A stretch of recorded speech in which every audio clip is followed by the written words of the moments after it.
नमस्कार मित्रांनो, माझं नाव आहे तन्मय सानप. मी महाराष्ट्रातून इंटरनॅशनल बिझनेस कसा रन करतात ते तुम्हाला आज दाखवणार आहे. तर आज मी एक स्ट्रॅटेजी शेअर करणार आहे की मला क्लायंट्स कसे भेटतात इंटरनॅशनल मार्केटमध्ये, काय सायकोलॉजी मी यूज करतो, त्यांचं आणि आपलं कॉन्व्हर्सेशन झालं पाहिजे 1 to 1. जितकं जास्त कॉन्व्हर्सेशन होणार तितके जास्त चान्सेस होणार की तुम्हाला क्लायंट भेटणार. कारण की क्लायंटला आपण पिच करणार आहे $1,000, $2,000, $3,000. काही केसेसमध्ये आपण मोठी अमाऊंट पण पिच करणार आहे, जर 6 महिन्याचं वर्षभराचं पॅकेज असेल तर त्या केसमध्ये क्लायंटचा आपल्यावर ट्रस्ट पाहिजे आणि एक बिझनेस रिलेशनशिप आपल्याला त्यांच्यासोबत बिल्ड करायचं आहे. त्याच्यामुळे जितकं जास्त कॉन्व्हर्सेशन तुम्ही त्यांच्यासोबत कराल, जितके जास्त तुम्ही एकमेकांशी बोलाल, तितके जास्त त्यांचा ट्रस्ट आपल्यामध्ये निर्माण होणार आणि तेच आपल्याला पाहिजे. जितकी जास्त तुमची रिलेशनशिप चांगली होणार तितके जास्त बिझनेस तुम्ही इंटरनॅशनल मार्केटमध्ये करू शकता. आणि कोणतं पण मार्केटमध्ये हीच स्ट्रॅटेजी यूज होती.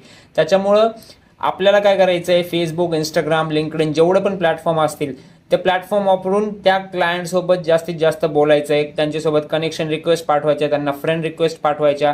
आणि तेच मी रात्रीच्या टाइमला करत असतो. तुम्ही इथं बघू शकता, मी नवीन नवीन प्रॉस्पेक्ट शोधतोय, मी त्यांना बघतो की आहेत की नाही क्वालिफाईड आणि त्यांना फ्रेंड रिक्वेस्ट पाठवतो. फ्रेंड रिक्वेस्ट ऍक्सेप्ट केली की मी त्यांच्यासोबत बोलतो. आणि हीच सायकोलॉजी आपल्याला यूज करायची. रोज आपल्याला या सोशल मीडिया प्लॅटफॉर्मवर क्लायंट शोधायचे, त्यांच्यासोबत कनेक्शन बिल्ड करायचं, त्यांच्यासोबत रिलेशनशिप बिल्ड करायचं आणि त्याच्यानंतर त्यांना आपले ऑफर पिच करायचं. हेच आपलं काम आहे. तर आज पण मी 12 वाजेपर्यंत काम केलं आणि भेटूया पुढच्या एपिसोडमध्ये.